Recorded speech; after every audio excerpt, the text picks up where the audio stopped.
Paul Simpkins of Australia, and the men who will have the decision on the videos will be Graham West from Australia, assisted by Grant Wallace of New Zealand. So, Great Britain against the Kiwis coming up in a moment or two. First of all, the legendary Ruben Wiki, the most capped rugby league international in history, leading his country for the 16th time as captain. He will lead the haka.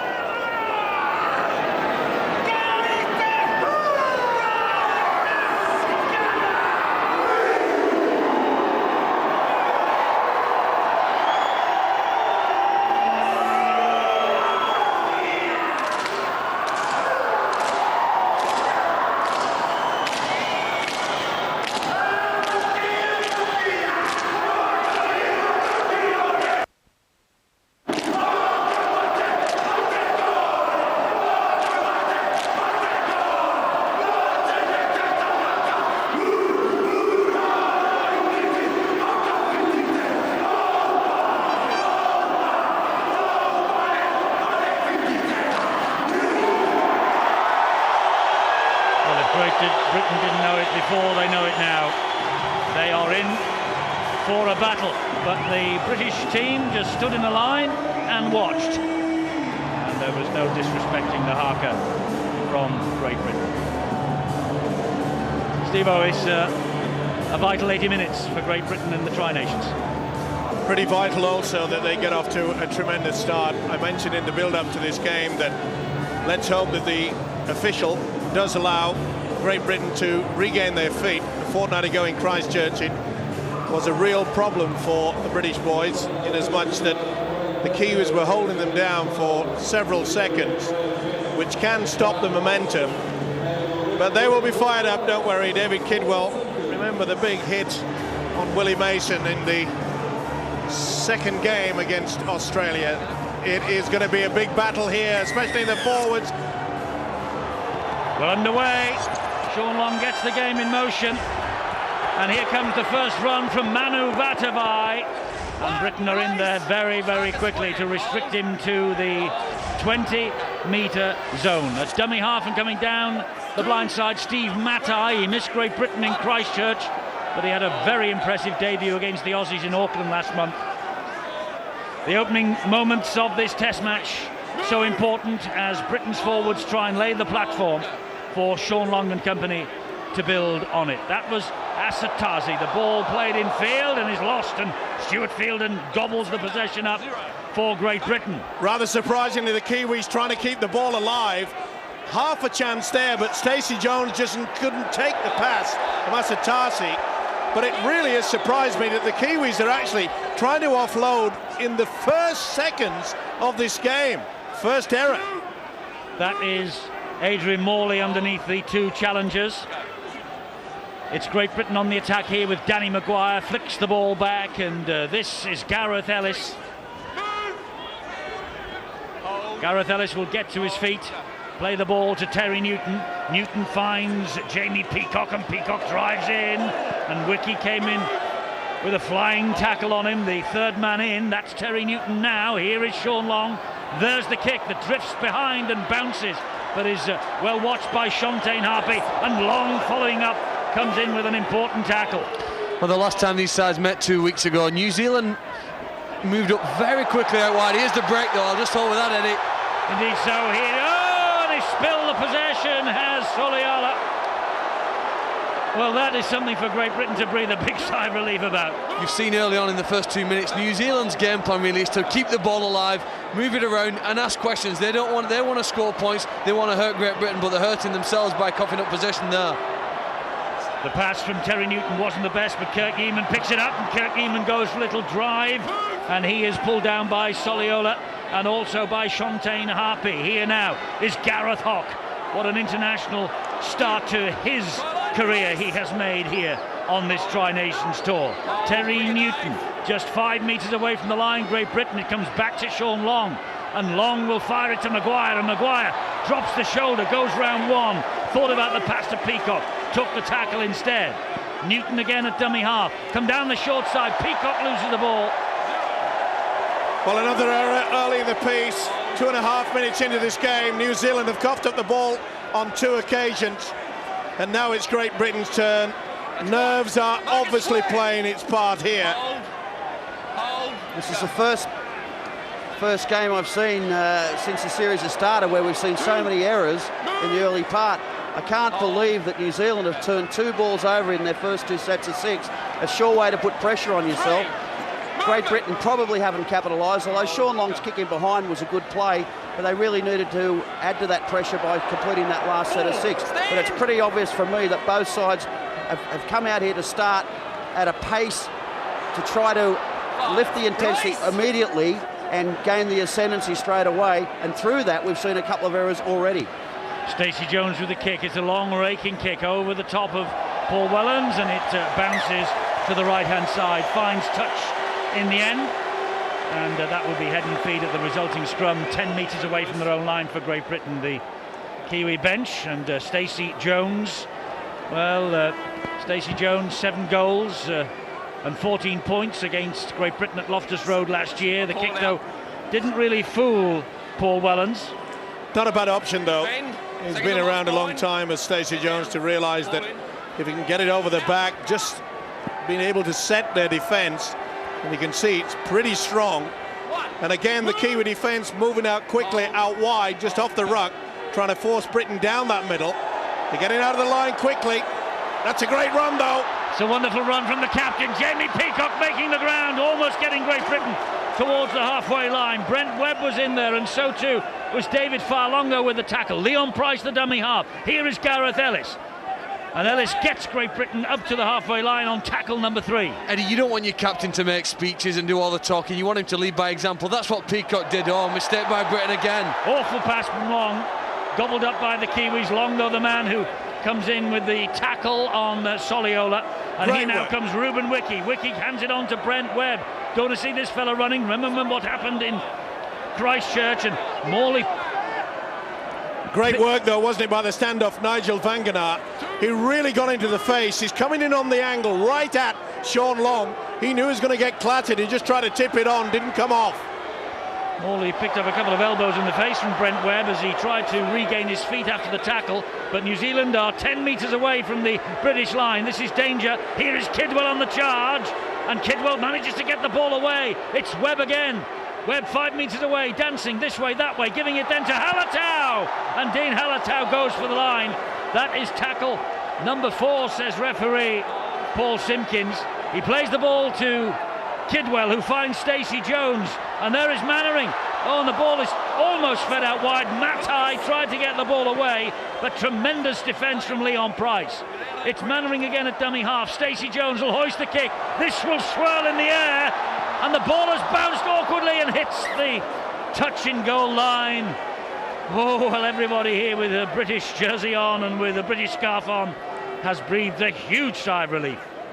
What a great tackle it was from Leon Price. It had to be, but what about the swirling ball? No one picked it. 2-on-1, 2GB, 1 New Zealander. And that will spell a warning to both coaches. A high ball tonight is going to be extremely difficult to defuse. Penalty to Great Britain, not being allowed to get to his feet. Stuart Fielden by David Kidwell. You know, you have to compliment the number of times Stuart Fielden is awarded penalties when he's involved at the play of the ball. He's so difficult, as we see Price making an excellent decision there to come in and stop that threat down the far side. But Fielden's such a handful that players hold on to him for too long and often concede a penalty. Britain will come again then just inside the New Zealand half of the field. Here is the captain, Jamie Peacock. Interesting to see how that Great Britain are using the links. 2 halfbacks, Maguire and Long combining. They're using the big forwards nowhere near the play the ball area. They're getting them out wide. And here's another penalty for Great Britain coming because of interference in the tackle by Ruben Wiki. I'd take the 2. Penalty. Will they take the 2? I would. It's nervous times. Get points on the board. David Lyon has shot off the bench. Oh, they're gone for a quick tap. Well, they've gone against the wishes of the coaching staff, I think. Dave Lyon shot off the bench. He came out with a kicking tee, and Britain decided that they have got the Kiwis on the rack. They'll have a pop for 4. Here is Maguire back on the inside to Wellens. Very well watched by the New Zealand defence, that was. Wellens will play the ball here to Terry Newton. It goes wide to Danny Maguire, and Nigel Vangenaar is all over the top of Maguire. Newton looking busy at dummy half. He finds Sean Long, and Long fires the pass to Leon Price. Here is Jamie Peacock again. Dumps the ball back. Great work from the skipper. It is Stuart Fielden. Tackled there by Failongo. It's Terry Newton at dummy half. Britain now 10 metres away from the line. And he looking gets the to get ball away away. with it. Doesn't get away with it. I thought he just got away with it there, Terry Newton. He was looking for the second phase of attack, and I'm afraid that they came on that dummy run, and he just went just behind him enough, sufficient. You'll see it there, he's running out of space, and as soon as Wellens went just a fraction in front of the hooker, it was always going to be a penalty given by the Australian referee Simpkins. And I think that's a fair enough call. There's enough doubt there to create an obstruction. Interesting to note in the first few minutes how many times Stacey Jones has been asked to make a tackle, and they're trying to get a one-on-one situation with him. Jamie Peacock's got him a couple of times so that he can stand in the tackle and try and offload. Stacey Jones definitely a target for this Great Britain side. Up now. Hold. Go. Mannering will play the ball. And here comes Steve Matai, the Manly centre. Third cap for him tonight. And he gets the penalty. Oh! Well, that's silly play. Threw the ball. Oh, and that is stupid there by Keith Senior. That's the last thing we wanted. We talked about the composure, especially against Australia early in the game. Sean McRae, we do not need that. This will only fire the Kiwis up. Well, we certainly don't. And you know what? Steve Matai has a bit of a reputation. He plays for the Manly Warringah club, and he plays very, very well. But if anything, he's a little bit over-aggressive at times, and he does give penalties away. New Zealand have got the penalty there, and you see what's happened. They've come in, I mean, by throwing the ball, the referee's entitled to actually change his decision. I'm not too sure he will. I think he'll warn the players. But Steve Matai, very good player, but occasionally just lets things slip away from an emotional point of view. Okay, maybe that was the Leeds, and they're at it again. They're at it again here, and I think the referee might just produce a yellow card here and give him a rest. Eddie, give him a rest. That's what I say. Put him in. Well, I don't know what they've been feeding Senior this week, but he just has completely lost the plot. I think there's some history there. There's some history between those players. There's something gone either earlier in this match or some point previously in time. Where's the fire? I wonder whether it was the Leeds protection department that Senior was the head of then, but he and Matai, as you see, are nose to nose. Well, if they were Eskimos, perhaps they would have got away with it, but I just can't believe it. All it needed then was just one of them to just come back and just put a little one. He could have been off. Well, you can have a rest. Go. Yes, Matai's going into the sin bin, and I think the Keith Senior is about to follow. You know, it's very unlike Keith Senior, though. We watched him for 10 years in Super League back home. You very rarely see Keith in this state of mind. I tell you what, he's just wagged a finger at Matai as well then. Okay. I'll tell you what, you want to sit them as far apart as you can on the sideline here too. They're both in the bin. We're just trying to scratch our heads, Phil. You say there's history between the two. We cannot remember these two playing against each other. Well, 9.5 minutes history. Something's gone on. Keith Senior does not normally get into that frame of mind. He's furious. Well, Brian Noble and the coaching staff must try and calm him down. The end result is that New Zealand have the penalty. He's still at it. Look at it. He still wants to get involved. He has to sit away from his players and sit with the officials so that they can make sure that he does do the 10. Well, interesting. Well, it started last week in an aggressive fashion, and that fired up Great Britain, and I wonder whether that will fire up the Kiwis here. This is Halatau. He plays the ball to Mannering. Here is Ruben Wiki. Back it goes to Stacey Jones. Here is David Kidwell. And the New Zealanders now just 12 metres away from the British line as Vangenaar gets the pass away to Soliola on that right-hand side. He is tackled low by Sean Long. And on the drive comes Asatazi. Here is Failongo. And Failongo gets New Zealand to within a couple of metres of the line. That's the last one after that penalty that they were awarded for the incident. And here is Vangenaar. And Vangenaar Well, he's got the ball down eventually. I think this is going to be given as a try. Was he held up is what the video referees will be asked now. Graham West of Australia, Grant Wallace of New Zealand. But you can see from the reaction of the Kiwis, they believe that Nigel Vangenaar has got try number 19 as Keith Senior watches on with a real frown on his face. Vangenaar, is this try number 19 of his international career? Yes, little doubt. Momentum not stopped. They were spinning him over, and Vangenaar will definitely be awarded the TRY here.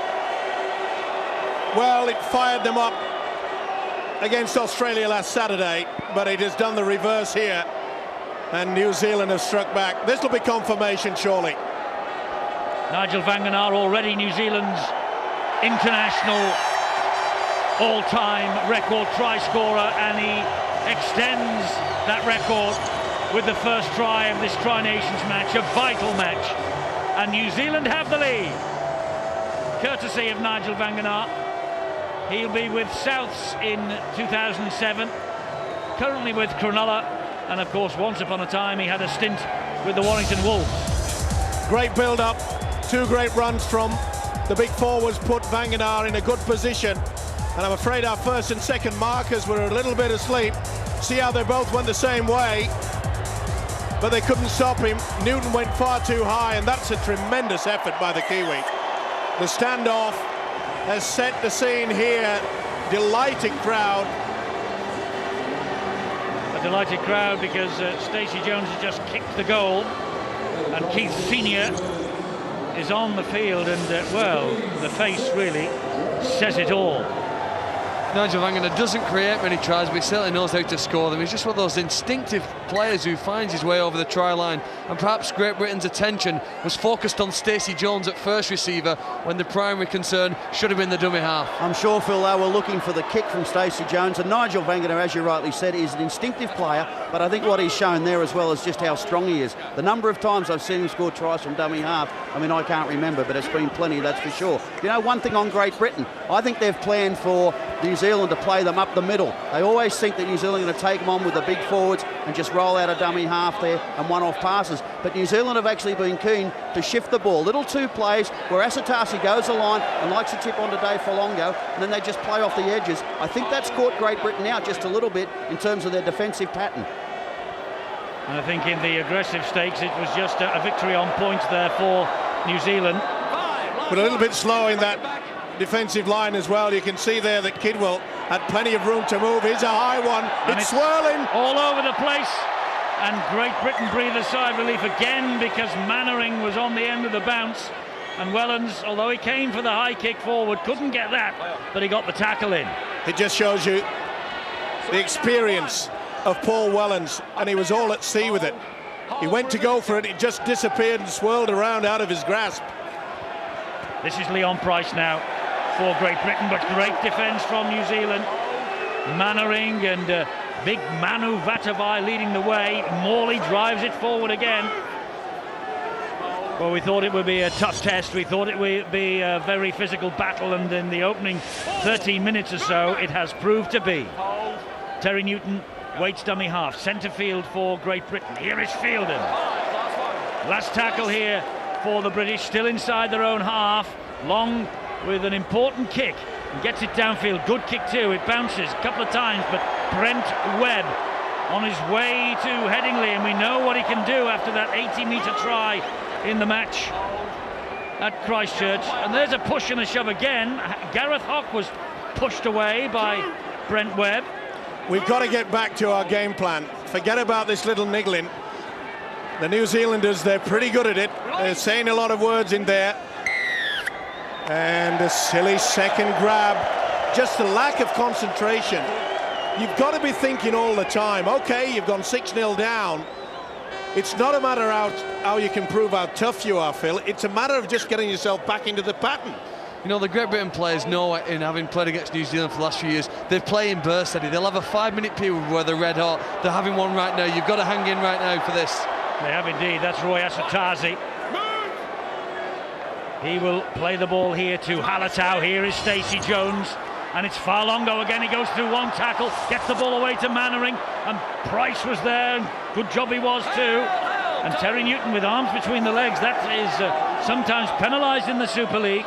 There was Vatavai, this is Stacey Jones, flicks the ball back to Vanganar again, trying to duck under the challenge of Gareth Ellis, but Ellis and Maguire were there. Here is Halatau, now it's with Stacey Jones, good ball to Wiki, great movement, oh, wonderful try from Brent Webb. That was fantastic stuff from Stacey Jones and Brent Webb. He broke Great Britain's hearts in a man of the match performance at Christchurch after early pressure from Lions.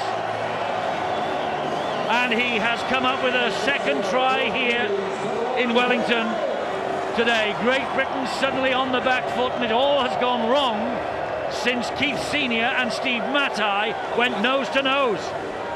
Superb build-up to this. Look how Stacey Jones on the run around with the skipper. Oh, that was outstanding. That was a set move, little doubt about it. Ruben Wiki, they look as though he's going to burst through to them. He just turns, he just sucks in Hock, and Webb comes on the angle, fends him away with ease, and they are in for the second try. Tremendous effort, what a build-up. It's great to see set moves like that. Great Britain were all at sea. They really expected Ruben Wiki just to charge into that defensive line, but he was turning and offloading. Superb stuff. That's his 8th try in 15 test matches for Brent Webb. Currently with the New Zealand Warriors in 2007, on his way to Headingley for the Leeds Rhinos. And if any Leeds fan is watching this, they will take some consolation from the fact that they have signed a great player for next year in the Super League. Jones now to try and add the extras. Do you know, I think Stacey Jones deserves a lot of credit for that try, because it was his first movements straight towards the defensive line. If you run across field, it allows the defenders to slide across, but Great Britain couldn't afford to do that because Jones' first action was straight towards the try line before he then passed the ball and did the run around with Wiki. Stacey Jones here, it's not a night that will be kind to goal kickers, but Stacey Jones has got 40 goals. You can see why it won't be kind to the goal kickers, because the ball is simply being blown off the kicking tee. And the referee, I think, is asking Stacey Jones if he wants somebody to come and hold the ball in position for him. 40 goals for Stacey Jones, 7 of them at Loftus Road, as I said, last year against Great Britain. Equalled the best ever return against Great Britain for New Zealand. The only New Zealander here to win the Golden Boot outright in 2002. Jones to add the extras, off the post. Brent Webb's try, though, gives New Zealand a 10-0 lead. Well, what you're going to see is just how important field position is. It's 3 players basically on the back of the penalty that got them close to Great Britain's line. When they're within 10 metres, New Zealand are the most dangerous side of the Tri Nations at scoring, as we've just seen in these 2 tries. Yeah, and Phil, I just want to follow your point up about Stacey Jones. I think he's touched the ball probably more in 20 minutes of this game than perhaps he might have the last time we saw them play. He didn't really get involved that much, particularly in the second half when New Zealand went to sleep. And I think Stacey Jones is such a key player. We talk about Sean Long for the Great Britain side, about his involvement. Stacey Jones, when he's playing at the line, his passes are crisp, he's working off a quick play of the ball, he's as good as there is. I go back to the point I said after the first try about Great Britain. They've been caught out defensively. They're expecting New Zealand to play them down the middle of the ruck. New Zealand have actually gone on the edges to the B and C defender, and there's some poor decisions being made by the Great Britain players. So here is Stacey Jones again, and he gets the ball away to Farlongo, and Danny Maguire had to stand firm in defence then. He did, with help from Leon Price. Farlongo is halted. That's the problem, Eddie. We are standing. Some are going up and others are. There's Newton. He's forced the error. That'll be a knock on. That's a great flying tackle by Newton. But he was going out on his own.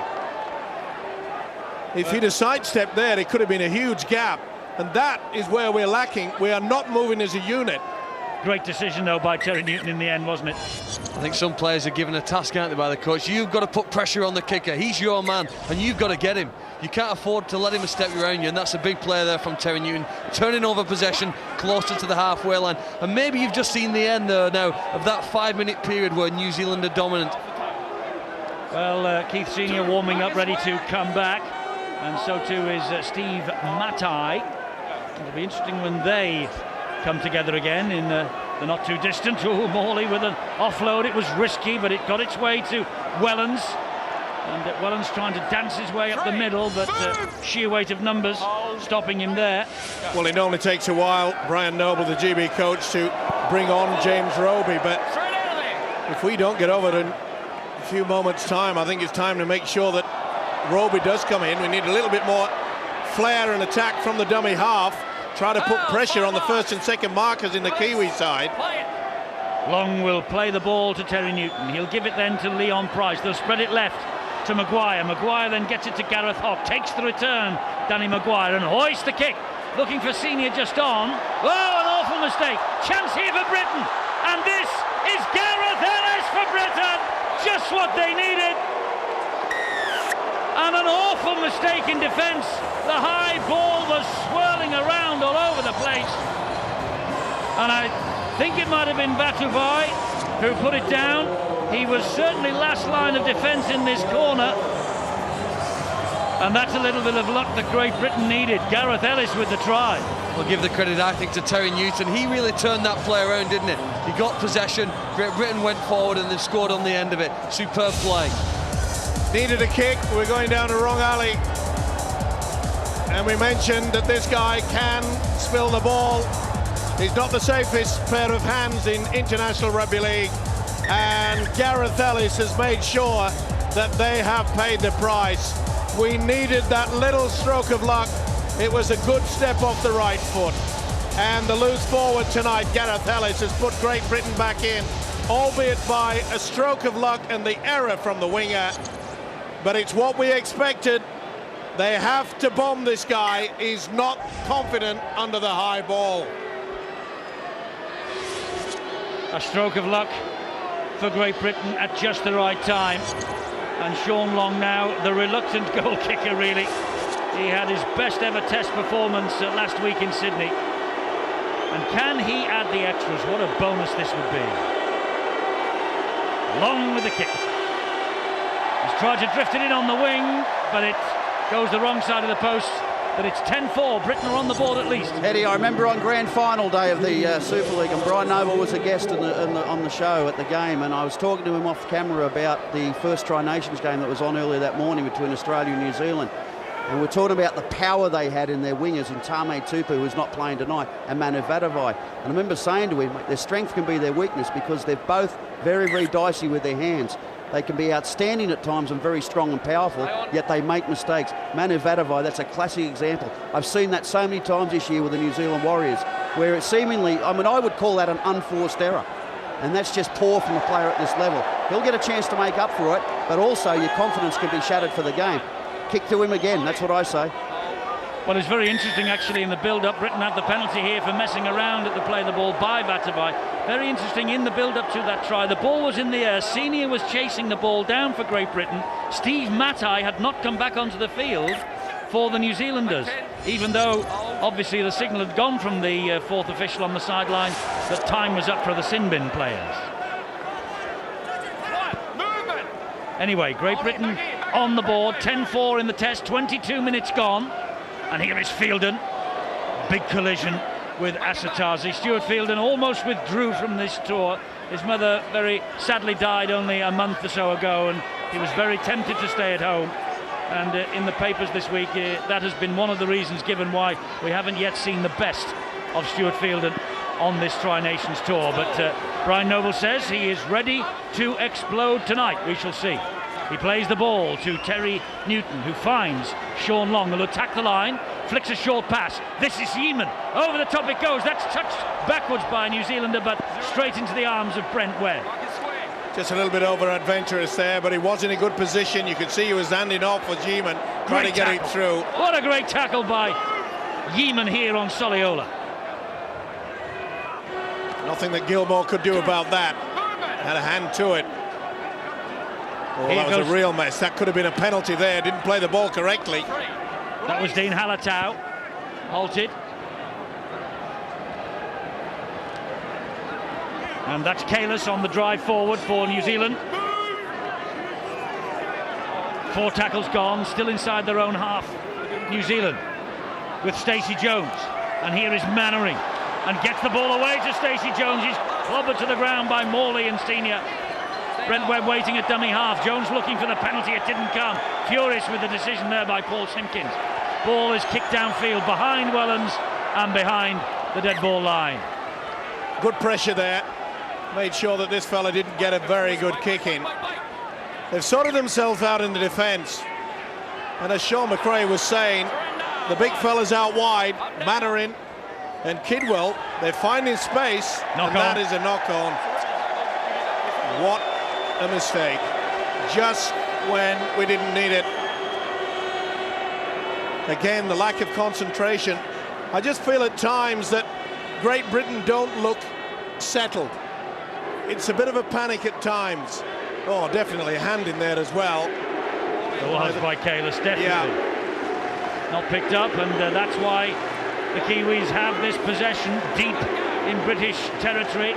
And this is a dangerous moment for Great Britain as the drive comes in from Adam Blair. And the dummy half is Halatau again. Here is David Fa'alongo, straight up the middle towards those posts. He plays the ball quickly to Halatau. Here is Stacey Jones, and the pass finds its way into the arms of Blair again, who finds Halatau, the dummy half. Flicked pass over the top, and in touch, surely. Surely the man was in touch. Well, touch judge's flag did not come up, so it's play on. This is Stacey Jones. He finds Kalis again, taking on Jamie Peacock. And it's the zero tackle, says the referee. It was touched by a British hand somewhere. Halatau with the drive forward. This is a big test now of the British defence again. Brent Webb is waiting 3 metres away. Stacey Jones flicks the ball back to Fa'alongo. Important tackle by Terry Newton low down. Vanganar to Stacey Jones again. Through the gap, they're in. Brent Webb, second try. Referee not happy about something. Let's just have a look at the obstruction there, thanks. And he wants to check on an obstruction in the build-up to this. Well, Jones ran at the angle and just sucked in the defence. Beautiful offload to the fullback, Brent Webb, in for his second try. But the referee, Simpkins, he wants to see whether there was a dummy runner just confusing one of the British defenders. Let's see here. Back on the inside, that's okay, nothing wrong with that. He's streaming for the football, first receiver now. That's the dummy runner coming. And did he make an impact? He certainly made contact with Gareth Ellis. It's Nathan Kalis. But was he involved in anywhere near the try? I think they're going to give it. It was way away from the action. No doubt they collided, but it's pretty hard to stop. The defender's made the decision here. The defender goes in and makes the decision. We don't quite pick it up there. But in my opinion, it's a try. It has to be given. Yeah, it's too far away from the action, and I think that the video referees will go for the TRY. Well, they're having another look. They've checked the grounding. There's no problem there, but it's so well away from the action. I don't think there'll be any obstruction offered at all. He's hurt himself as Webb. They'll be pretty happy if this is confirmed. Well, the video referees have made up their mind. Here we go. Try or no try for New Zealand. The try is given. And Brent Webb, injured in the act of scoring, but by the looks of things, he's fit enough to carry on. And New Zealand are 14-4 ahead with a kick from bang in front from Stacey Jones to come. Brent Webb, 2 tries at Loftus Road against Great Britain last year, remember. Far too often our defence is just hanging back to see what the Kiwis are going to do. And I know what it is. They're going to score tries. That was a great build-up, but it was poor defence on our part. Well, here is Stacey Jones now from in front of the post. Doesn't miss those, not even on a swirling night like this. And he has now registered 150 points for New Zealand. This is the incident where the referee says that the ball goes, touches a Britain player and goes, restarts the tackle count. Now then, I can't see there. He's not in the. He's not out of play anyway. No, he's all right there, Phil. He certainly jumped away, did Harpe. I didn't see who it touched, though. The referee wiped the tackle count down and said 6 more to go. Well, there's your gamble when you kick off. You kick off to that guy, there's a chance of a knock on, Sean, or there's a chance of some pain coming your way, because when you get involved trying to tackle him, it's never going to be easy. Well, he's got a lot of making up to do, hasn't he? Because he's cost his team four points, and but he's the sort of player that can do it. I mean, he's such a powerhouse player, and we just seen he made 15 to 20 metres there fairly comfortably, although I think the Great Britain defenders handled him pretty well.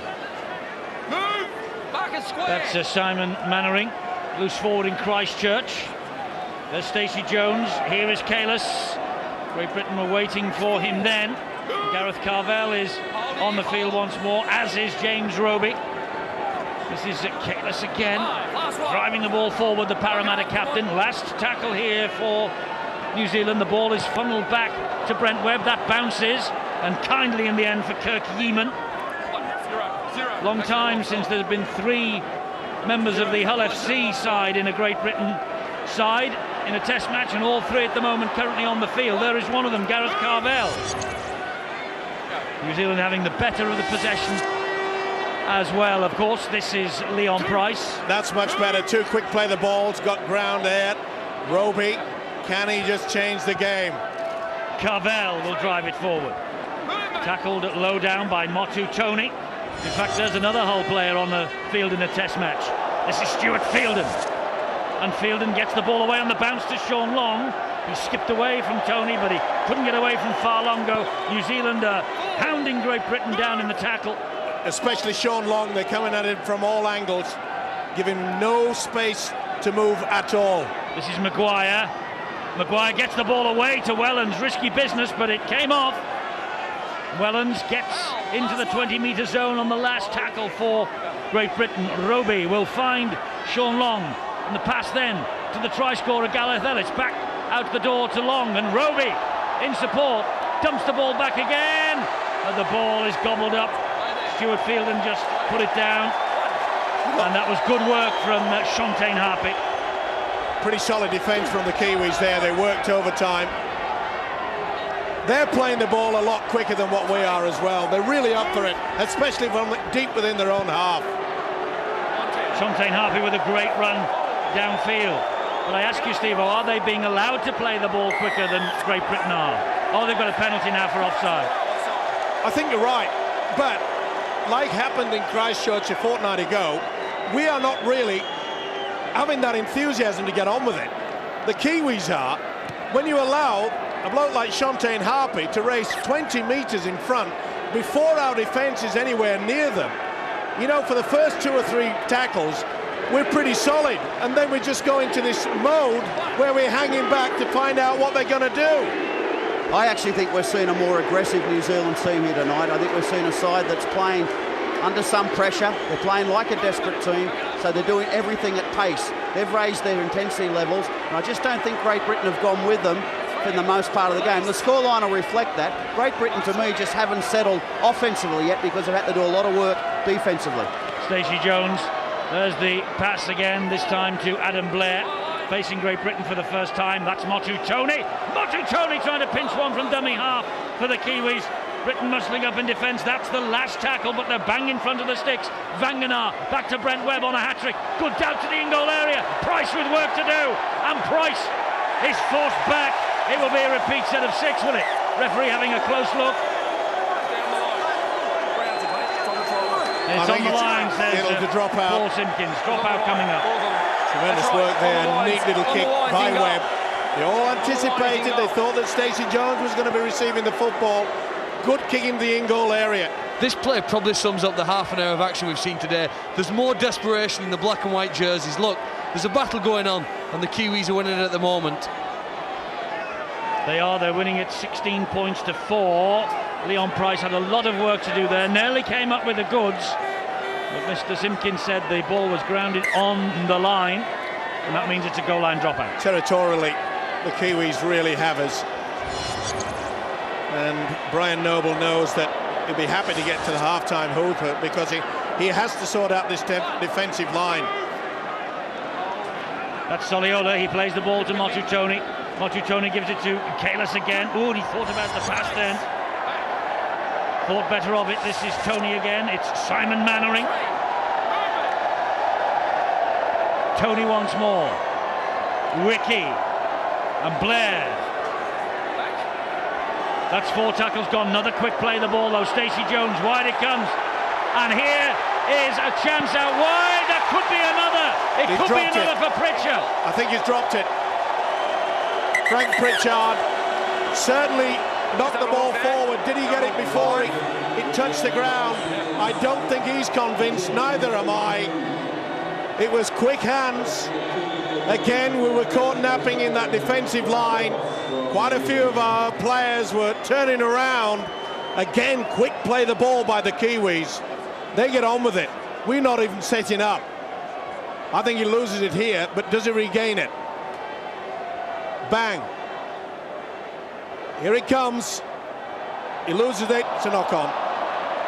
No try. Little doubt about it. Frank Pritchard will be denied, and it is a very relieved Great Britain side. Providing there isn't a British hand here. No, it's a knock-on, Eddie. Great Britain have a touch of luck here in getting away with this because they don't seem capable of defending their own line for a full set, do they? When they're down near there, New Zealand just looks so dangerous. It's going through Jones to other players. This won't be a try. Probably Great Britain possession here from a scrum. Well, you say it won't be a try in this part of the world when they normally look at the touchdown. The green light comes up, but here comes the decision, and British Hearts at the moment missing a bit of a beat. You read it right, fellas. No try.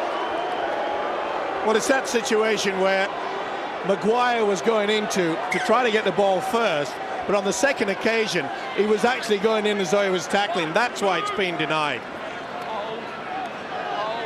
So it stays a 12-point ball game for Great Britain, and some 7.5 minutes to go to half-time. Lee Gilmore, one of the heroes at Sydney last Saturday night. Whoa. Drives it in and took one round the chops from Pritchard then. Gets Britain to halfway though, and here comes Jamie Peacock once again. Another 10 metres further forward. Played the ball to Roby, and Roby will give it to Wellens. If Great Britain could just pinch a try here in the minutes before half-time. Long will hoist the kick. Oh, that's going to go far too deep. Doesn't bounce the right way for Long. Just a wasted effort. We've already seen the only try coming from Great Britain was from a big mistake by Manu Vatuvei, and yet since that moment we've only kicked once. We have to start thinking a little bit more.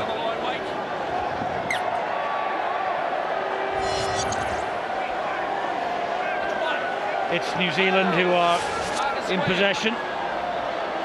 16-4 they lead. And that is Pritchard on the bench tonight, starting second row in Christchurch. And to be fair, Eddie, they fully deserve it. The power of the Kiwis, their enthusiasm, they're out-muscling us. In fact, they're controlling the game. Ruben Wiki, and that's a mistake. A mistake by the substitute Adam Blair. That's probably the second time tonight we've seen that type of play, where the first receiver angles across on the outside shoulder and he looks to two-play or just tip the ball on to a runner. Now, it hasn't worked. We saw Roy Asotasi early on give to Dave Falongo, who put the ball down, and we've just seen Adam Blair put it down. But again, the tactics remain obvious as to what the New Zealand are trying to do. They're trying to get to the edges very quickly of the Great Britain defensive line to get a quick play of the ball so they can roll on and get people like Stacey Jones and Nigel Vangana to set up some plays off that. Here is Roby, flicks the pass away, finds Fielden. Fielden will trundle it forward again. Roby at dummy half, 30 metres away. Oh, it went backwards off Long. No, it didn't. Well, he had a tremendous game last weekend, and I'm afraid he's going through the horrors at the moment. And that's mainly brought about by the fact that New Zealand really have pinpointed him. It really was a basic error. They have just not settled down.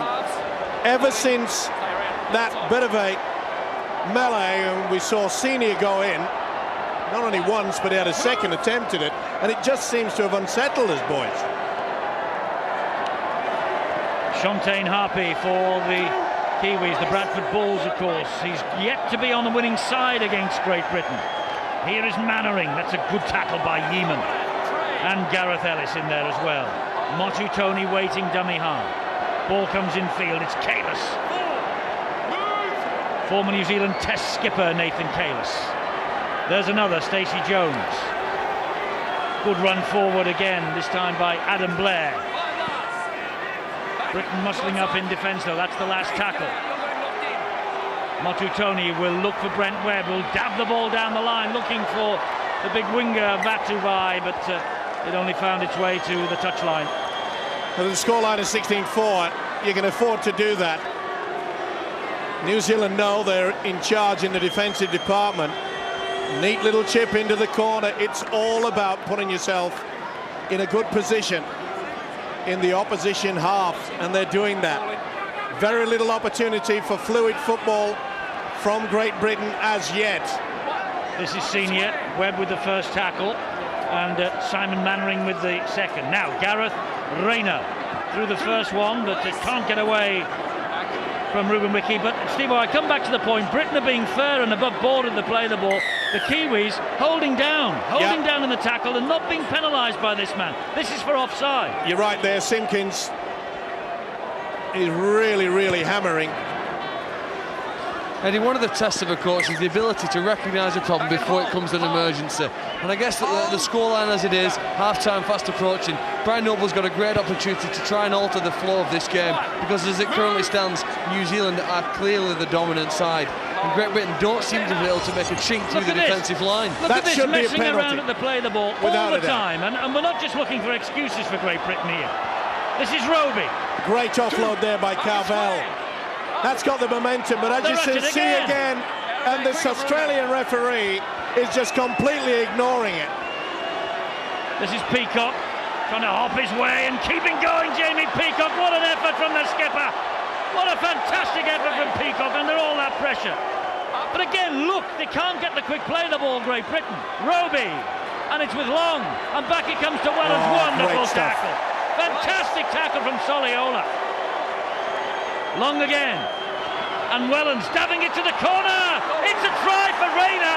It could be a try for Gareth Rayner. Never mind, could be. I think he's got it. Rayner believes so too, and Gareth Rayner, who came up with the great try in Sydney a week ago, this could be one of the biggest tries of Gareth Rayner's life. What an effort, all built up by a run from Jamie Peacock. He's onside. No doubt about it. You can see there, Shontaine Harpy is being caught, and this is try time, I'm sure. Depends on...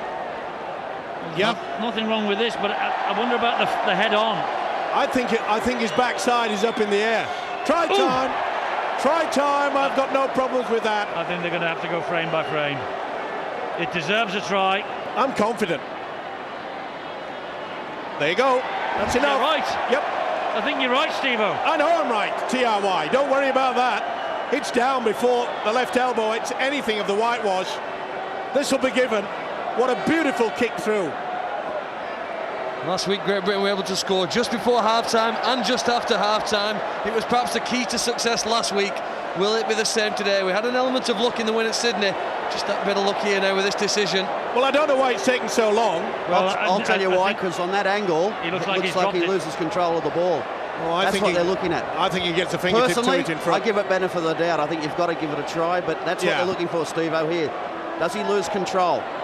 Well, you can't see whether the left fingertip has actually got on that far side of the ball, so they've got to give benefit of the doubt, and it's going to be TRY, and Great Britain are back in this game. Well, that's your version, Steve-O. Simpkins has handed it up to the video referees who are just next door to us, Mr. West and Mr. Wallace. Oh! I cannot believe that at all. I've got to say, when Gareth Rayner was coming back, a couple of players said, what do you think? And he's indicated, I'm not sure. Players generally know where they've scored. I think this is what he was worried about, losing control of the ball. Doesn't really show, does it, on that angle? It's the side-on one. I tell you what. I think he's been badly done to. That is tough. Yep. Well, that would have been manna from heaven for Britain. Just before half-time, it would have been a perfect time to score. Here is Matai again. And remember, the video referee decision that went against Danny Maguire in Christchurch, when I still believe that Brent Webb knocked the ball out of the hands of the Great Britain standoff in the act of scoring a try, but that was chalked off as well. Well, that was more dubious than that one. I really thought that he got a fingertip to it before it hit the ground. Well, how many have we... Oh, Stacey Jones looking for a drop goal! Slices it. Oh, it's bouncing awkwardly. It could be better for the Kiwis than a drop goal. It is. It's a repeat set of 6. But they're not going to get any... Oh, yes, they are. There's a minute to go. They're going to get about 3 or 4 plays, aren't they, by the time they get it? They might lose 5 or 10 seconds here, but the referee will soon stop the clock. Good work to put Jones under pressure. It prevented the 1-point drop goal. But Mannering, who's had a really impressive game tonight in a series so far this year, with the help of Soliola and Harpe, trap Wellens in goal, and they get one more chance at it. Clock still ticking. The two coaches downstairs and looking on. The goal line dropout's a good one. It's over halfway, but here comes Ruben Wiki. And Britain now must really stand firm for 20 seconds. The Tri-Nations future may be dependent on the next 15 seconds of this game in Wellington. There's Motu Tony. Comes this way, then straightens it up. 10 seconds to go. Will they go for the 1-pointer? I think they've got to. They have done, and it's missed. It was by Brent Webb. That's the half-time siren. Well, there is a controversy again from the British point of view. The no-try decision by the video referees, as there was in Christchurch just 2 weeks ago. New Zealand are ahead by 16 points to 4 here. 2 tries from Brent Webb. But we will be talking, I think, at half-time, the video referee decision that denied Gareth Rayner.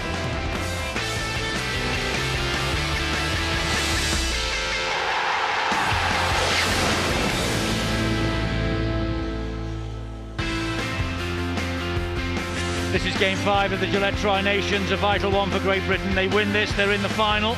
They trail at half-time by 16 points to 4. But during the course of the half-time interval, the debate has raged, as you know, between Sean McRae and I about this no-try decision. Steve-O, you've had a word with the video refs. Yes, I have, and they say they are claiming that he lost control of putting the fingertips onto the ball. I think it's a very cruel decision. Even frame by frame like that, it is not conclusive as far as I'm concerned. And at full match speed, he didn't really lose control of anything. And by the time the ball hit the deck, the hands were on it, Phil. Sean makes a good point, though, doesn't he? The fact that when Gareth Rayner got up, he didn't even think he'd scored. So, well, I think at first reaction he did. He nodded to everyone. Maybe when he saw it on the big screen, he had a slight doubt. And obviously the video refs did as well. I make a point also. Why do we have to have 2 video referees? Why? We have a neutral referee, so why don't we just have a neutral video referee? We're underway in the second half. A vital 40 minutes coming up for Great Britain. Here is Stuart Fielden again, and the tackles coming in thick and fast. But the completion rate from Great Britain in that first half, just 6 completed set of 6s from, was it 18 times in possession? Only 33%, Eddie. You can't win a game like that. That's going to have to double. That's going to have to go into the 60s for Great Britain to win this game, because you'd think that New Zealand will probably be somewhere around the same sort of figure. In other words, around the 60, mid-60s, possibly even 70%. So if Great Britain can't get up there, they're just not going to be able to mount pressure and therefore convert that pressure into points. They do this very well, New Zealand, though. They slow Great Britain's play the ball down. No question that. They were doing it all the way through the first half. That's a poor kick, though. And here is Brent Webb to try and run the ball back. Now, has Brian Noble told his men to do the same again? I think maybe he has. That's the first tackle. And there were 3 men in. There's 2. Maybe they've learned the lesson of the first half. Well, the officials obviously is allowing them to do that. But there again, a fortnight ago in Christchurch, we didn't show that enthusiasm. We didn't seem to shake, and this is where we're being caught. Quick play the ball by the Kiwis. Look at that, 45 metres gained. They're in a wonderful position now. The Arcus is with Wiki, and now it's with Stacey Jones. Jones is running it. Jones is running it. Ball comes back on this side to Soliola. This is the last tackle here for New Zealand. It's Jones again, he'll hoist the bomb, and this will swirl, and underneath it, brilliantly, Paul Wellens, safe as houses. What a take from the St. Helens fullback. There was a lot of pressure on there, there's plenty of height, but you'd have to say Stacey Jones is having a game of his life. Here goes Leon Price. Good run from dummy half. Quick play the ball. It's Roby who's away. He gets Britain to halfway. Much better there, that's what we needed. Now they've got to try to get to it. Long was dummy half. This is Gareth Carvell. Short ball to Stuart Fielden. No way through for Fielden. They're watching Fielden like hawks. They're watching But you Long see, as well. we're not fighting. Looks like a blood bin, but we're not fighting on the ground. You could see quite clearly there. Stuart Fielden has accepted the fact that he's been tackled. He's the one that's probably getting just the had a treatment. facial, a bang to the face. You do earn the right to play the ball quickly, Eddie, through good footwork or support play, or a very aggressive and determined run like we saw from Manu Vatuvei just 2 minutes ago. You break through some tackles, you earn a right to play the ball quickly. And more often than not, in the first half, it was the Kiwi side who were earning that right to play the ball quicker. Referee has ordered Stuart Fielden to give the ball to Jamie Peacock while he is patched up in back play. And that was Long who finds Wellens. It floats its way out here. He's lost it. And he's lost it, Rayner. Poor passing, no coordination between the two of them. And I must say, it's getting a bit farcical out there. At one point while I was playing the ball, I counted 3 water bottles just spread upon the ground. If somebody spins over one of them, turns their ankle, could ruin their career. And Fielden is coming off the pitch. I don't know whether they're bringing a replacement on, though, Great Britain. I don't think they are. Interesting to note that in the first time we saw Great Britain play New Zealand in Christchurch, I thought there were many times where Sean Long could have shifted the ball to his left, because that right side defence get up and in very, very quickly. And they've done it here once or twice tonight already. That probably wasn't the time to shift the ball up. That was the time to put the ball into the corner and try and mount some pressure. The other thing that we noticed too at Christchurch was when Leon Price was at his best, when he came in looking for work and created some incisive breaks down the middle. We've just seen one at the start of the second half. We need to see more. Stacey Jones feeds it wide to Brent Webb. Here now is the substitute. It's Frank Pritchard. Last tackle here for the Kiwis. He's running down a blind alley for a moment, but Jones with the kick. Oh, this is high, this is wide. This is a tester for Rayner. Does it brilliantly. Tackled in the air. Penalty. Good refereeing there by Paul Simpkins. But when you look back on that kick, look how much space that the British boys are allowing Stacey Jones. It was a great take, no doubt about it. Soliola had taken him out before he hit the ground. We've got to apply the pressure. The Kiwis are putting that on Sean Long.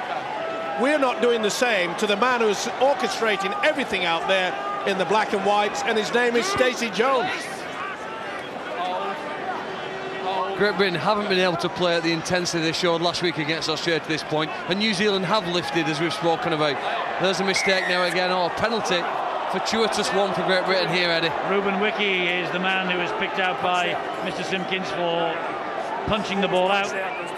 2 in the tackle. I think he's right. Spot on. No shot at the arm, directly at the ball.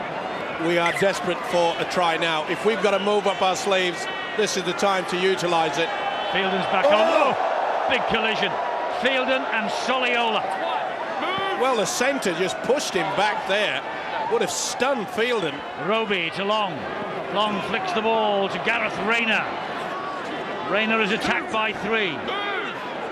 Referee shouts move. Kiwis do eventually. Ball played to Roby. Here is Maguire. Ball is flicked back to Lee Gilmore. And Gilmore dancing or trying to through the defence as he did last week.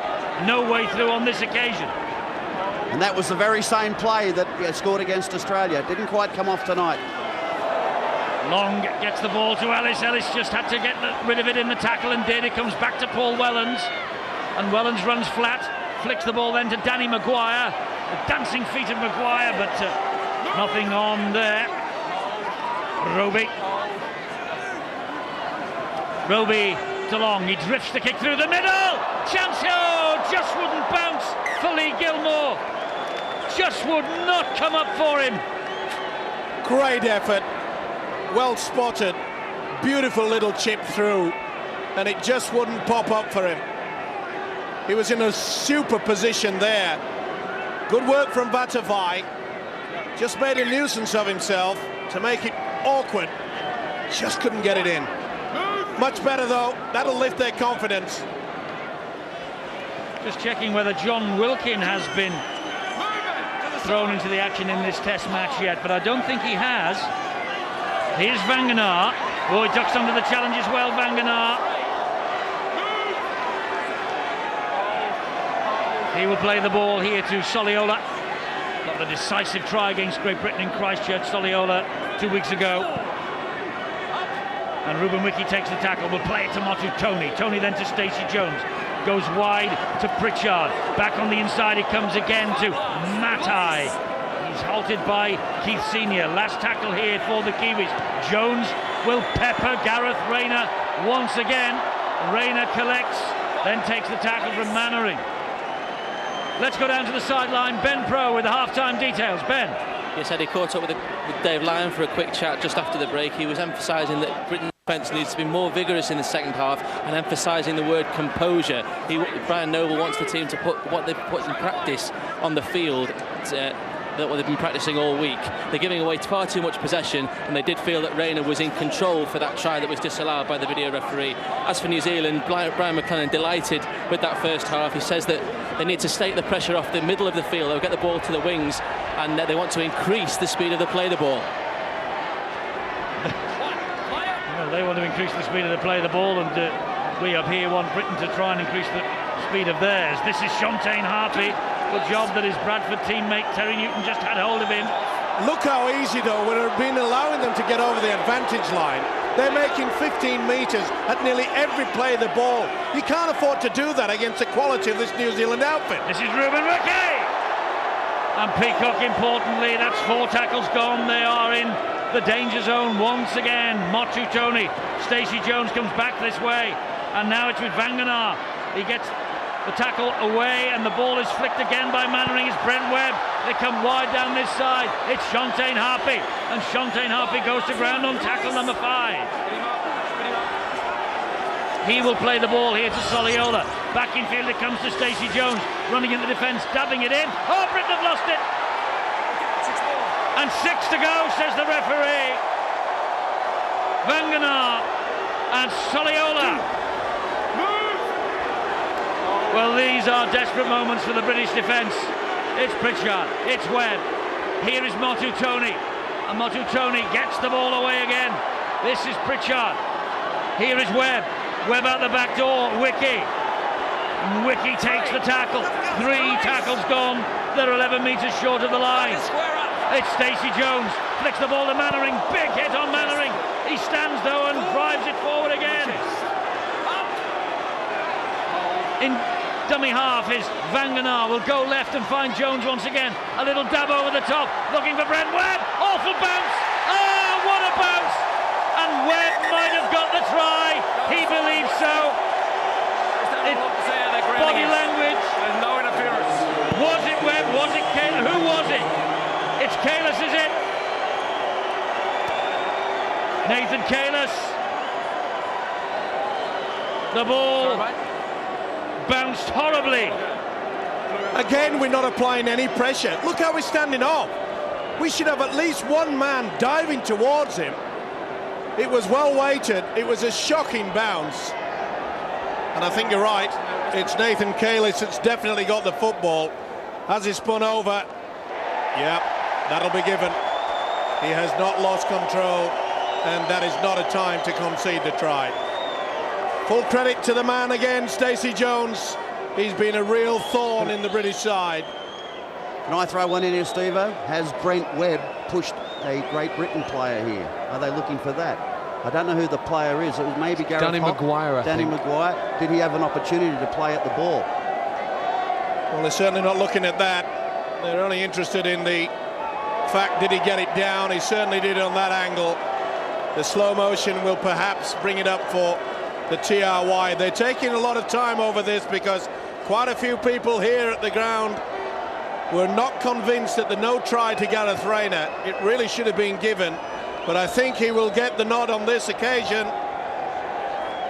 And the substitute, Nathan Kalis, could just have stretched the Kiwis past the magical mark. Video referee's decision is pending. The try is given to Nathan Kalis, only his third try in 31 tests for Nathan Kalis. And he has, as Steve rightly says, pushed the Kiwis beyond the magical figure. They say that in the middle of difficulty lies an opportunity. There's an opportunity here still for Great Britain to get back in the game, but you rarely see a game turn around like when one side is dominant as this, Sean. Well, yeah, look, I still think there's a doubt on this try. I just think that Brent Weber's interfered with Danny Maguire. Danny Maguire wasn't able to contest the football. I can't believe that they haven't looked at that. Or if they have, they don't agree with me. Stacey Jones to add the extra 2, which he does. And New Zealand lead by 22 points to 4. And that puts New Zealand in second place on points difference ahead of Great Britain in the Tri-Nations table. And it looks like Great Britain might have to go to Brisbane next weekend and beat the Australians for a second time. I think Brian Noble knows that that could be the case. Well, we've failed on all our basics. We perhaps have been pretty eager in defence in the first and second tackle, but as it gets to the latter count, I'm afraid we're hanging back. We saw on that occasion that just before the Kalis try, the ability of the Kiwis to, in foreplay the balls, move up 60 metres downfield. And that's a lack of understanding, not only at the play the ball area, but also out wide. Here they go again. There's the fed pass to Matai. Gee, Frank Pritchard's caused a bit of damage down that left side, hasn't he, or the right side of Great Britain's defence. And he's been outstanding. And I'll tell you, Isaiah Soliola on New Zealand's right side, I think has been equally outstanding. They've been real handfuls. Last tackle here, and again the high kick to pepper Gareth Rayner. Rayner comes up with the goods, flicks the ball into the arms of Paul Wellens, but look at the black wall that is ahead of Paul Wellens. The chase is magnificent for these kicks. This is senior. We mentioned it down in Christchurch that I think it's time now for Brian Noble. He's got to do something. He's got to bring the likes of Leon Price into the centre. We know he's got a good step. We know he's got the ability to make it too. That will help. They get a penalty, and they could have bought that. You know, it's hard when you're playing against a team that are infected with enthusiasm like New Zealand today. It's very hard, whatever positional changes you make. I suppose the best thing that Great Britain can hope for now is a breakaway try that could just put some doubt and nerves in the mind of New Zealand. I think I'm right in saying we have not seen John Wilkin yet. We're 52 minutes into the Test match. Great Britain are 22-4 down, and one of the stars of Super League 6 is still on the bench. Is there a problem with Wilkin?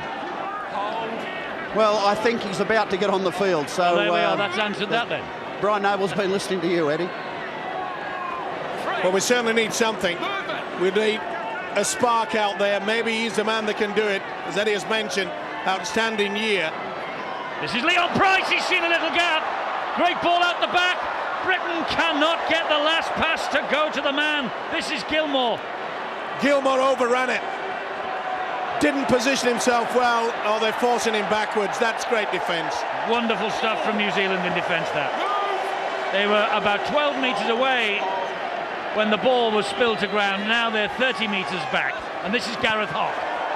Bounces off one would-be tackler. Gets the ball to Newton. And here is Adrian Morley. Good drive from Morley. Got to be a kick, surely, to Vatuvei. This is long. Crossfield, easy for Kalis. And there's a massive gap up the middle. And here comes Frank Pritchard. If you're going to do a cross kick back away, you've got to make sure that your teammates know it. And he's got to be sin bin for that. That's the second time that they've thrown the ball away at the player. You know, that wasn't a very good kick from Sean Long. You know, as a coach, I cringe when your team gets a penalty and a player gets up and does this that Frank Pritchard does. Just accept the penalty. Take your frustrations out when you run the football or when you make your next tackle. Don't throw the ball and give the referee an opportunity to have a shot at you and maybe reverse his decision. Bring it back, here it is. So New Zealand in possession again, and here is Simon Mannering, winning his 4th cap, gets the ball away to Soliola, who's causing a bit of damage, as Sean said, down this right-hand channel for the Kiwis. The problem is, Eddie, is that most in black and white tonight are causing problems. Wiki is hunted down by 3. Motu Tony, 30 metres away. Another substitute, that's Kalis once again. Oh, lightning quick hands. And again, and Vatuvei is in. Vatuvei is in for another New Zealand try. And the Kiwis, well, they've dominated this match. They're dominating the scoreboard. And they're making it mighty, mighty difficult for Great Britain to get to this Tri-Nations final. Tremendous work. They feel work. that they have been done badly in the tournament, losing the points that they won against the Brits in Christchurch 2 weeks ago. We knew they'd come out fired up, and they have produced a stunning performance here. Just simple, basic rugby league football. Second runner, you see how the defence came out of the line. Keith Senior, not in the unit, left an awful gap there. And Vatuvei, who came up with the error, conceded the try. He's made amends, that is for sure. Just basic, but it's so effective. Quick hands all across, well finished. Well, here we trace the play now. They're able, I think, with the passion they played with today, to go downfield. The penalty helped them, but then the 3 players eventually scoring under the post. Manu Vatuvei, his 2nd try. Well, the real core skills from New Zealand, very impressive. Crisp, accurate passes, straight to the hands, helped make that try possible. And Stacey Jones will try and add the extras. He's just to the left of the uprights. And Stacey Jones doesn't miss those. 28 points to 4. If it stays at this sort of margin, and there is time yet for New Zealand to build on it, if it stays like this, Great Britain have got to go to Brisbane next week and win. Well, the way that they're playing, you'd have to say that that's their only option. They won't get back into this game. No coordination. Senior, as I mentioned, came out of the one line of defence, left an enormous gap. And you've always got to doubt the fact, if you're going to do a kick back on the inside where you use your full back, Paul Wellens, you've no one last line of defence. And soon as the Kiwis got the football, they made 30 metres without being stopped. Is it just purely and simply an optical illusion, Sean? But are these New Zealanders, and Ruben Wiki and David Kidwell at the moment off the field, are they more physically demanding and more physically dominant than Australia at the moment? They look it. Well, look, I think they've had a wake-up call, haven't they? As I mentioned it before the game started, the 2 points that were taken off them has really hurt them. It's hurt them as a group of players, and they've decided to come out and prove to everybody that they are worthy champions from the 2005 Tri-Nation. Gareth Hawke was a bit high then. Just a desperate lunge. Certainly caught him above the shoulder. And the pace of this game, if you're a Kiwi fan, you would have felt it right on the nostrils. It's just been the power in the forwards, and also it reminds me of a team like the Bradford Bulls. Power in the forwards, but big out wide as well, Sean. Well, they've just battered us. You're right, Steve. What they've done tonight, though, they sent a clear message out from the kickoff. They said, we're here to play tonight. They changed their tactics, and I do believe they've caught Great Britain out. I think Great Britain were quite happy to go into a holding pattern and just say, well, we'll get through the early exchanges and we'll see what happens, and we'll see how this game unfolds, because we feel that later on we can wear you down and we'll be a little bit quicker out of dummy half. They haven't had the chance to do that. And they're looking very, very dangerous indeed every time they have ball in hand, the New Zealanders. Again, they are, and look at the tackling that Great Britain have had to do just to try and keep them out. The ball is lost there though by Shontaine Harpy.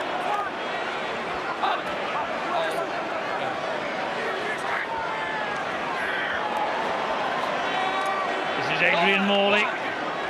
Stand back and square. Eddie, I'm not sure anybody would have beaten New Zealand tonight. There's a determination about them that there is a run from determination on Peacock, isn't there? Well, he cannot be accused of lacking anything in motivation. In fact, none of the players can, to be fair.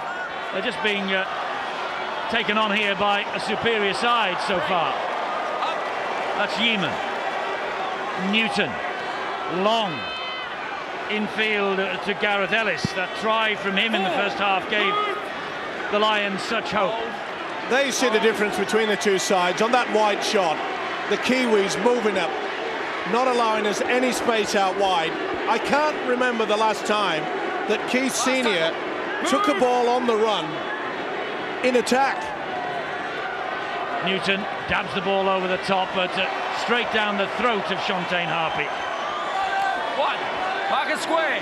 Hold. Go. Here they come again with Soliola. Come on, short Play the ball to Brent Webb. Now it's Vanganar. Rayner got to him with help from Long and Newton. We're approaching the final quarter now, and it is desperate that Great Britain get points on the board. That's full. They are such a big and physical side, this New Zealand outfit. They really are. But we've allowed them the space. Look on Matt play the ball there. They're just virtually getting over the advantage with so much ease. And this fella, I don't think he's had a finger laid on it. It's a great kick. It's a fantastic kick from Stacey Jones. Wellens, well, he gets out of the danger zone. Pretty high shot But from the Shontayne chase. Harpy, yeah. Isn't it amazing how you find energy when you're leading on the scoreboard? Look at them.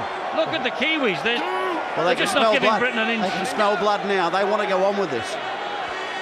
See, they've probably been reminded about what happened at Christchurch. They led 18 points to 2, and Great Britain put themselves in a chance of winning the football game. And with an ounce of luck, they may have. Hands out. Yes, they have a habit of conceding late points, New Zealand.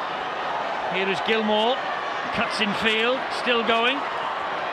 Looking for support, so he goes on his own over halfway. That's a great run from Gilmore. And much better play as well. The first time we've seen a good link.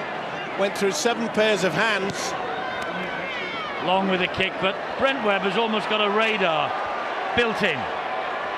Long is the man who leads the chase, but it's a 2-man chase as opposed to a Kiwi 6- and 7-man attack. Here's the big fella again, Manu Vatuvei, the international newcomer of the year in 2005. Oh, that's vigorous from Morley. He felt that, did Steve Matai. That's full. Back and square. It's also an important factor as well, and I'm sure Brian Noble will get the message out to the British boys that don't do anything silly. This is not a time to start thinking about squaring up to an opposition player and running the risk of being sent Out on from the the full. field of play. Out on the full from Brent Webb. Maybe the first chink we've seen in New Zealand's armour there tonight. Great Britain did well. There was some aggression in defence. They contained the Kiwi side and forced that mistake there. Webb kicking out on the full. Possession on the halfway line, and it's been some time since Great Britain had possession. Good ball in New Zealand's half of the field. Go. Play it. It's with Adrian Morley. Morley starting the game in the prop forward position tonight. On the bench last week, Wilkin. Pass went behind Senior and through the legs of Gilmore. And these are forced errors. It's the pressure that New Zealand are putting on Great Britain that are forcing these errors. You're spot on there. They're on top form tonight, the Kiwis, no question. Just so many bodies in the way. They know the importance of cutting down that 10-metre margin. They've been doing it quickly. We have failed to do it. We've been rushed. We've been harassed into trying to get the ball out in impossible situations. We never really have got into the swing of things. No, I agree. They've never settled. Great Britain have never settled with the ball. They've had to do a lot of defence. And the thing is now, when you get into the last 16 minutes, you know, this sort of time on the clock, when you're behind by the scoreline, there's a tendency to want to play catch-up. The problem about playing catch-up is that it can actually lead to more errors and you invite the other team to score more points. However, if it comes off for you, you may come up with a couple of tries. I don't think Great Britain's mindset is about winning the game at the moment, but certainly it'll be on their mind about scoring points and not allowing more against them. This is Brent Webb, and they go right down the left-hand side again, and that is Matai. Stand up. Hold. Go. Pritchard was the dummy half, and here is Brent Webb, and Webb will hoist the kick down this side again. Rayner has had a few of those to deal with second half, and then can he just find a bit of space? Tremendous run by the winger. Got the ball away to Terry Newton. But even when they manage to offload in the tackle, there are players all around them. They are forced into one-out football so often throughout this game. Back. And you've got to give a lot of praise, you know, for Brian McLennan, the Kiwi coach. He said before the match, he said, look, we've had the 2 points taken away. We're not interested in that. It is within our destiny, and they have played outstanding tonight. Well, after losing twice to Australia in the group games, I think they need to convince themselves that they're good enough to win the final this year, and they look in the 64.5 minutes we've seen here today, well capable of doing that if they play to this standard. Long finds Leon Price, he goes away from Banganan, goes away for another. Leon Price has broken the line, and Leon Price will go in for a try for Britain. And he's not given it yet. Paul Simpkins, he wants to check for obstruction in the build-up to this. Well, we were calling for the big fella, Leon Price, to come inside and get involved with a little bit more work, and he certainly has done this. There's no obstruction there at all. Or is there there? I don't think so. David Kidwell, isn't it, who's involved with Paul Wellens. He had it, but he had all the time to get away, did Kidwell. They did touch, yes, but he has made it look so bad. He should win an Oscar for this if it's turned down. Kidwell has made a right meal. Ah, he says to the referee, no, this will be given. Well, it should be given, I'll put it this way. Peter Jackson might find him a part in the next Lord of the Rings. Well, this is a gold statue, isn't it? And I don't think that he'll convince the video referees. Price's name will go up on the scoreboard with a 4-pointer. Confirmation, please, the video referee. Tiawa. Well, there you go. I cannot believe that. Even the Kiwis, some of the Kiwis in the crowd are booing that one. I think a lot of the Kiwis in the crowd are laughing. That is incredible. It is totally incredible. Amazing. I just cannot believe this. Talk about making a meal. Oh, come on. If he can get one hand to him, and Wellens is pulling away from him, well, this is nothing short of a disgrace. He must be furious, and he's every right to be furious. He will not use that as an excuse. Brian Noble knows, quite frankly, that they have been outplayed on the night. But the two decisions certainly could cost Great Britain when it comes up to the wash. Well, certainly the one just before half-time, that could have changed a lot of things. But I suppose we shouldn't really harp on about video referee decisions when the Kiwis have been so dominant. But, I've made that point. All I'm saying is that was just Academy Award stuff. And you look at the leg drive there, carried Gilmore. That's the determination that New Zealand have had today. David Farlongo just carrying the Great Britain players back. You see that determination in the ball runner. They're always a difficult team to beat. Yes, they are in this mood. And another crossfield kick from Stacey Jones. The ball is knocked back, and that's off Sean Long. And this is going to be head and feed to the Kiwis, I bet. I think this is head and feed to New Zealand. Well, it appeared to come off Sean Long. Anyone paying an attention again to Stacey Jones? The answer is no. You can use the shoulder charge going in either way, and it certainly comes off Sean Long, and it's more danger for the Lions. Will they do the run around and run the angle from the base of the scrum? In with him, boy. Looks like Kidwell's going in the last line of defence in that scrum. Here's Stacey Jones again. Back it comes to Brent Webb. He's on a hat-trick.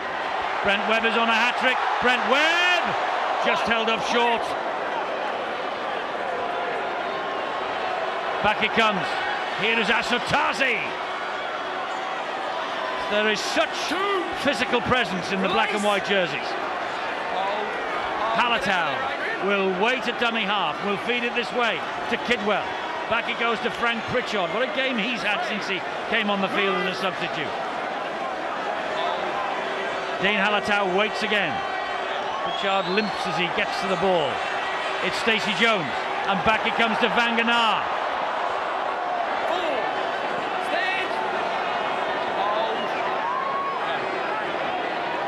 And Jones again running the show.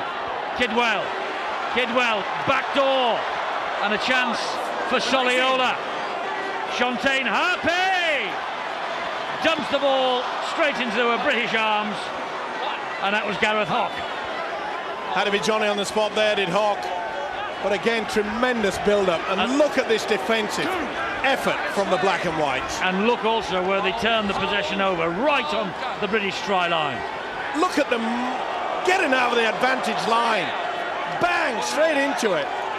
They barely make a step to the British boys, and they're just hammered. Oh, Ball he's is lost it. Wilkin has lost it in the ferocity of the challenge.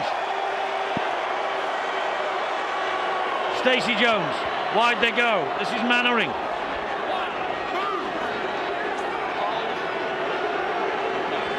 Ruben Wiki waits, first receiver, here he is. On the charge comes Asotasi.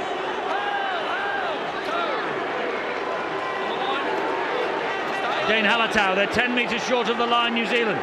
It comes to Stacey Jones. Here is Kidwell, back to Jones.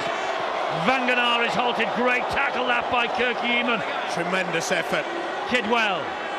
Stacey Jones again, a dab to the in-goal area. Oh, off the bar! Oh, well, when it goes, it goes. And Ruben Wiki has scored. And when you have the luck running for you, and when you play to this domination, when the ball bounces off the crossbar and comes back your way, there is simply no answer. And Great Britain's faces on the substitutes bench show that perfectly.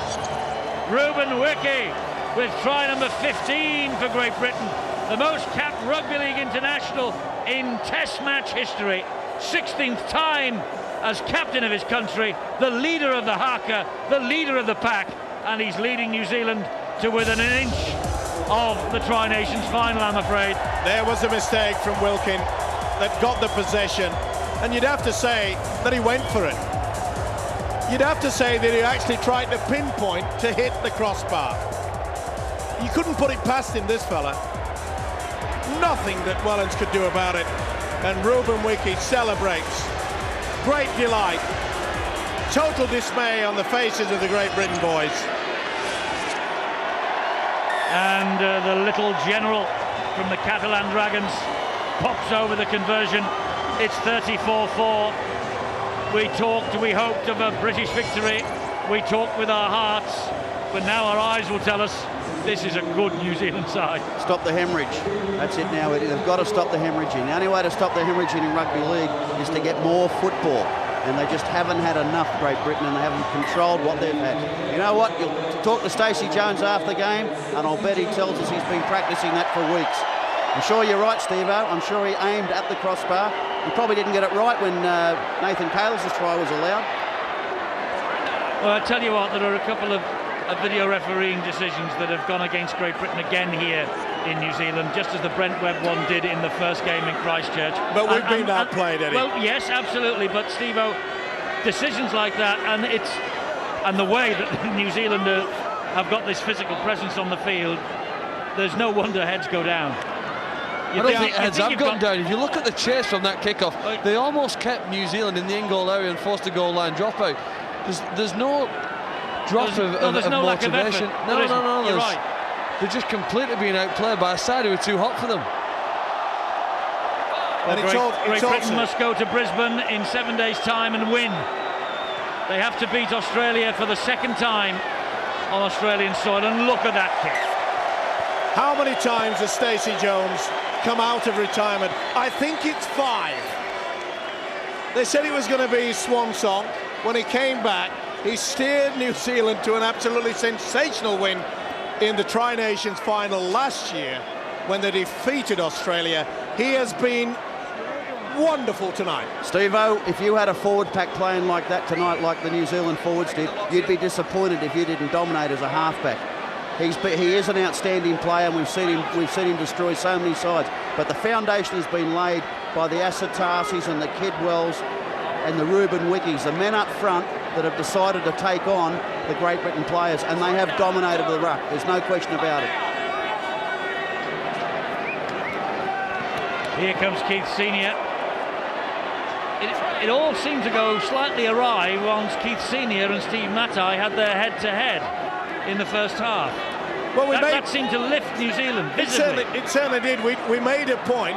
Looks as though Wicky's got cramped there. We made a point before the kick-off how superb the enthusiasm and the composure that was shown by Britain against Australia. It's just gone out the window. And you are right. It's things like that that can go against you. And why on earth Keith Senior did something like that is beyond belief. We're just soon to kick downfield from Gareth Ellis, and we've just seen again absolutely perfect positioning from Brent Webb, the New Zealand fullback. And as I said, when he got his 2 tries in the first half, if the Leeds Rhinos fans want any comfort out of this, it's the fact that Brent Webb will be playing at Headingley for the Leeds Rhinos in Super League next year. He's a magnificent fullback. He's had a great game too, as well, as you're saying. He's looking for the hat-trick. He's a tremendous player, and I'm sure quite a few coaches watching back in Britain will be saying to themselves, boy, are we going to stop this fella? Ruben Wickie with another drive forward. He had cramp a moment ago. Doesn't want to leave the stage with less than 6 minutes to go. Up goes the kick from Brent Webb. That hangs and swirls, and that bounces, and Leon Price gets away with it. And here is Roby. Look at the challenge on Roby. And it was David Farlongo, Wellens. Great Britain were faced with the challenge last year when they had to beat New Zealand in Huddersfield to keep their Tri-Nations hopes alive. They are faced with a similar challenge in 2006. They have to go to Brisbane. They have to beat Australia for the second time in as many matches. And quite frankly, it's not happened often before, but in 2006, it just could be the year. Did well there, Kirk Yeaman, to keep him in. He's lost it there, Yeaman. And he's claiming that the ball was knocked from his arm. He did ever so well to stay in the field of play. It's been one of the rare occasions that we've seen Britain being able to get the ball out wide, and any of the centres. Look at the effort it took for him to keep his feet inside. Well, it was knocked out there quite clearly. You're entitled to a penalty there, aren't you? Yeah, of course you are. That's just obvious. I was going to say about Kirk Yeaman, hasn't he? He's been in a side that's had 34 points put on them. He has been absolutely sensational defensively. He's a man that you wouldn't run to, Phil Clark, isn't he? I would definitely agree with that. Yeah, we just need to find a way for him and Keith Senior on the right-hand side to show more threat when Great Britain have the ball, don't they? Especially if they're going to challenge Australia next week. Great Britain's greatest success was in the middle of the field against Australia in Sydney. Will it be the same in Brisbane? Well, Britain were so infected by the victory last week. They were so enthused by the game last week. Tonight, they really have had the stuffing knocked out of them, and let's hope that they can lift after this and go to Brisbane and get something. They only have to get a point, but hey, you cannot play for a draw. What a great hit there by Ellis. I must say, Great Britain realise now the destiny is in their own hands. New Zealand have to just sit and wait and hope that the green and golds come up with that win, and they will be in the final. What a hit from Ellis. Haven't seen many of those tonight.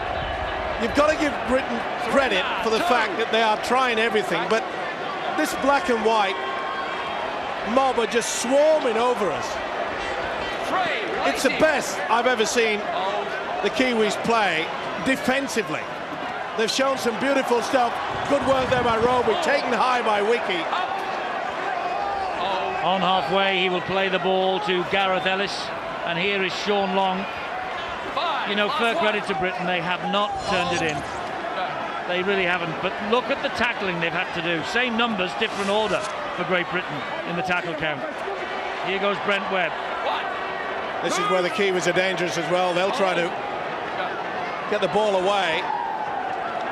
And the two wingers, Shontane Harpy and Vatuvei, they've done their work. They've been eager to take it up out of the way, give the forwards just a chance to regroup and take a little bit of a breather.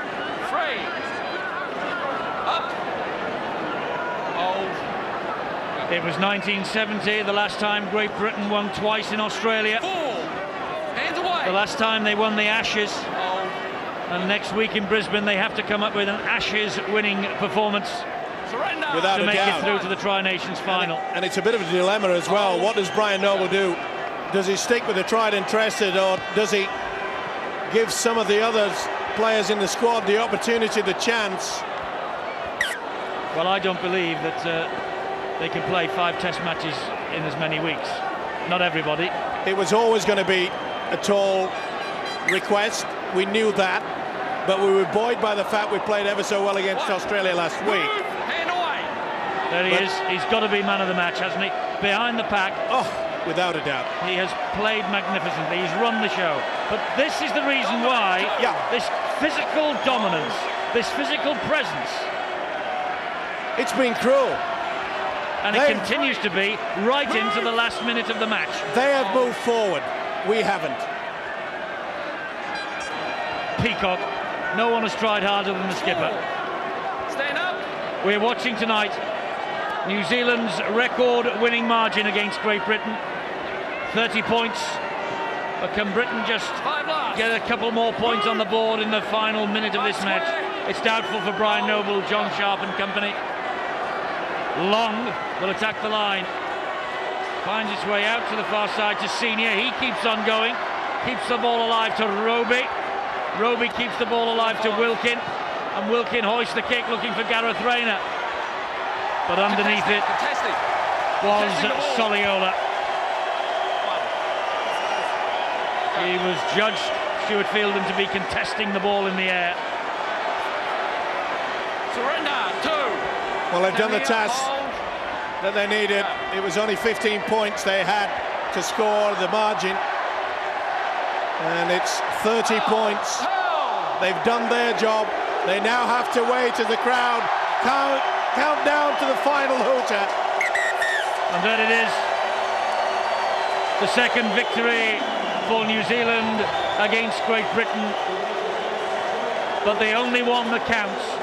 The first one was expunged from the records after Christchurch 2 weeks ago because the New Zealanders fielded an ineligible player in Nathan Feen, their hooker.